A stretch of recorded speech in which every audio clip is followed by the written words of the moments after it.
Hi friends, ಹೇಗಿದ್ದೀರಾ? Welcome to my channel. Hema Shashi ಮಾಡುವ ನಮಸ್ಕಾರಗಳು.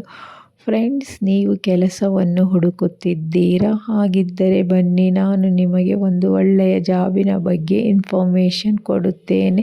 ಅದು ಕೇಂದ್ರ ಸರ್ಕಾರದಡಿ ವಿವಿಧ ಉದ್ಯೋಗಗಳ ಅವಕಾಶಗಳು. ಫ್ರೆಂಡ್ಸ್, ಇದಕ್ಕೆ ಎಜುಕೇಷನ್ನು BE ಸಿವಿಲ್ ಇಂಜಿನಿಯರ್, ಡಿಪ್ಲೊಮಾದಲ್ಲಿ ಸಿವಿಲ್ ಇಂಜಿನಿಯರ್, ಎಲೆಕ್ಟ್ರಿಕಲ್ ಇಂಜಿನಿಯರ್ಸ್ ಮತ್ತು ಸಿವಿಲ್ ಕಂಪ್ಯೂಟರ್ ಸೈನ್ಸ್ ಇಂಜಿನಿಯರಿಂಗ್ಗಳು ಬೇಕಾಗಿದ್ದಾರೆ. ಫ್ರೆಂಡ್ಸ್, ಏಜ್ ಲಿಮಿಟು 40 ವರ್ಷದ ಒಳಗಿರಬೇಕು. ಸ್ಯಾಲರಿ 41,000ದಿಂದ 46,000 ರೂಗಳು ಇರುತ್ತದೆ. ಇಲಾಖೆಯ ವೆಬ್ಸೈಟಿಗೆ ಭೇಟಿ ನೀಡಿ ಅರ್ಜಿಯನ್ನು ಸಲ್ಲಿಸಬಹುದು. ಫ್ರೆಂಡ್ಸ್, ನಿಮಗೆ ಇದರ ಬಗ್ಗೆ ಇನ್ನೂ ಹೆಚ್ಚಿನ ಮಾಹಿತಿ ಬೇಕಾದಲ್ಲಿ ನನ್ನ ಚಾನಲನ್ನು ಲೈಕ್ ಮಾಡಿ, ಶೇರ್ ಮಾಡಿ ಮತ್ತು ಸಬ್ಸ್ಕ್ರೈಬ್ ಮಾಡಿಕೊಳ್ಳಿ. ಫ್ರೆಂಡ್ಸ್, ಇದರ ಲಿಂಕನ್ನು ನನ್ನ ಡಿಸ್ಕ್ರಿಪ್ಷನ್ ಬಾಕ್ಸಿನಲ್ಲಿ ಹಾಕಿರುತ್ತೇನೆ. Thank you.